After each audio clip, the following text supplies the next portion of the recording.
akikah dibanding kurban. Ya, bismillahirrahmanirrahim. Kalau ada orang belum akikah, pas hari Idul Kurban, mana yang didahulukan? Kurban. Karena kurban hanya ada setahun sekali. Tapi kalau akikah bisa setiap hari. Gitu, ya. Jadi harus didahulukan kurban. Dan akikah ini bagi yang belum akikah ketika usia sudah dewasa, akikah ini sebenarnya tanggung jawab orang tua, bukan anak. Kullu ghulamin rahinun bi aqiqatihi tulbahu anhu yaumas sabi. Sunnahnya dipotongin kambing itu pas hari ke-7. Tapi nggak semua orang tua punya rezeki. Nanti ada yang akhirnya hari ke-21, ada yang hari ke-40, ada yang anaknya udah setahun, sampai anaknya besar belum punya duit juga. Begitu anaknya udah nikah, emaknya baru punya duit. Neng, dulu emak belum akikahin Neng. Gimana? Emak mau akikahin, nanti Neng yang beliin kurbannya, boleh? Seperti itu. Tapi paling tidak begini, akikah itu sudah gugur ya kewajiban orang tua ketika anaknya sudah balik. Jadi kalau anaknya mau mengakikahkan sendiri boleh, nggak mau akikah juga nggak apa-apa, itu tanggung jawab orang tua. Tapi rasanya ada yang kurang kalau nggak diakikahin. Nah, kalau orang tua dia punya rezeki dan merasa bersalah, dia bilang, Neng, ibu pengen akikahin kamu biarpun kamu udah balik. Nih, ibu kasih duitnya ke kamu, nanti tolong kamu akikah sendiri ya. Tapi duitnya dari ibu. Emang ini rasa bersalah ibu dulu karena nggak punya uang buat akikahin kamu. Tapi kalau ibunya pun nggak punya uang dan anak itu mau mengakikahkan dirinya sendiri karena dia tahu belum akikah, boleh, silahkan. Tapi kalau itu ada pertanyaan timbul, mana yang didahulukan, kurban dengan akikah? Kurban. Karena akikah kewajiban orang tua, gitu. Tapi kalau bisa dua-duanya, mangga silahkan. Saya mau kurban plus akikah, gitu. Satu hewannya buat kurban, satu hewannya buat akikah, boleh. Ya, jadi kalau kurban itu cuma setahun sekali dan wajib didahulukan. Tapi kalau akikah bisa di waktu yang lainnya dan itu bukan tanggung jawab kita sebenarnya. Itu ya, seperti itu ya. Seperti itu. Ada lagi? Masih bisa Ustaz? Ya, satu lagi mungkin ya. Satu lagi mungkin.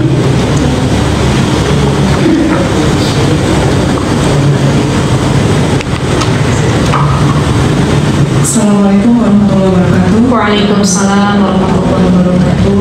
Jazakillah khair Ustazah. Masya Allah ini sangat bagus sekali Ustazah.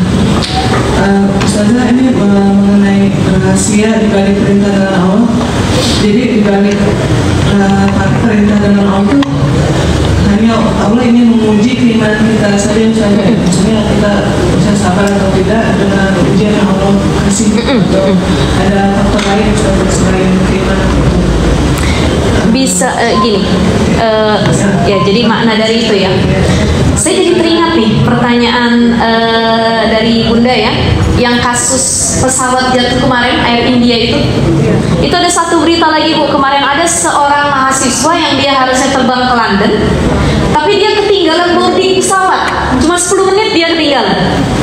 Wah, dia marah-marah, waduh, kok saya ketinggalan, nggak bisa, saya harus terbang ke London, saya nyari pesawat lain ini gimana, duitnya bagaimana. Itu lagi discuss, lagi kompromi sama pihak maskapai. Nggak lama dia lagi ngobrol pihak maskapai, itu pesawat jatuh.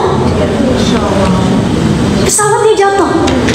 Dia langsung, ini saya nggak tahu, ini kalau di Islam mungkin kita bilang alhamdulillah ya Allah ya Rahman, qadarullah. Ternyata sesuatu yang Allah tunda, sesuatu yang Allah cegah itu ada hikmahnya.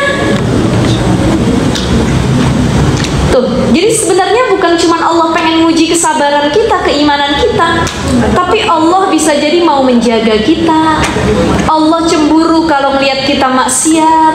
Ya, Allah pengen memberikan yang terbaik buat kita, tapi kadang-kadang kitanya yang suuzon itu tuh. Jadi itu pengen Allah uji tadi, dia husnuzon apa suuzon nih? Kan ada ayat yang berbunyi ana inda zanni abdi bi. Kata Allah, aku nih sesuai prasangka hambaku. Kalau kata hambaku gini ngelihat aku ya bakal begitu. Makanya husnuzon sama Allah. Udah marah nih ketinggalan pesawat, ternyata kalau dia naik pesawat mungkin sama dia nggak selamat. Tapi ini cara Allah menjaga kita di setiap hikmah dan peristiwa yang terjadi. Jadi kadang-kadang kita nih nangis, ya Allah, ada yang jomblo misalkan, belum nikah. Ya Allah, saya kenapa sih gak nikah-nikah?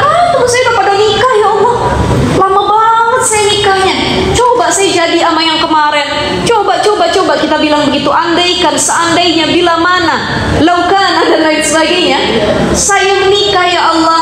Ternyata Allah pengen ngasih hikmah. Ada yang batal nikah, udah lamaran, udah khitbahan, gak jadi nikah, dicegah sama Allah. Oh ternyata qadarullah pasangannya punya kasus, atau pasangannya mungkin pengidap HIV AIDS dan lain sebagainya, batal nikahnya, dijaga sama Allah. Ada yang belum punya keturunan sampai sekarang, Allah tahu kadarnya. Bisa jadi kalau dia punya anak, habis anaknya di tangan orang tua yang belum siap jadi orang tua. Betul kan Bu? Banyak kasus pembunuhan oleh para orang tua sendiri. Kenapa? Ada hikmahnya. Jadi hikmah ini bukan cuma menguji keimanan dan kesabaran, bisa jadi cara Allah karena beliau sangat cinta pada kita, dicegah kita dari keburukan, ditundanya doa kita, ditundanya apa yang kita inginkan, ya Bu ya. Jadi doa kita belum dikabul bukan karena Allah nggak sayang. Apa Bu? Bukan karena Allah nggak sayang, husnuzon, tapi Allah tahu waktu terbaik dikabulnya doa kita. Kalau sekarang mungkin kata Allah belum tepat, tunggu nanti waktu yang tepat aku kasih, kata Allah. Itu ya, itu melatih husnuzon kita kepada Allah. Itu ya. Baik ibu-ibu sekalian, karena sudah jam 12 ya, akhirnya ya. Alhamdulillah wa syukurillah, kita sudah di akhir sesi kajian kita. Mudah-mudahan ibu-ibu istiqomah untuk hadir ke majelis ilmu. Insyaallah kita ketemu lagi bulan depan di bulan Juli, sehat afiat panjang umurnya dalam ketaatan kepada Allah, dan mudah-mudahan kita termasuk hamba-hamba yang mudah melakukan ketaatan, sulit melaksanakan larangan ataupun maksiat yang Allah perintahkan kepada kita. Ala hadihin ya wa ala kulli niyatin salihah. Al-Fatihah.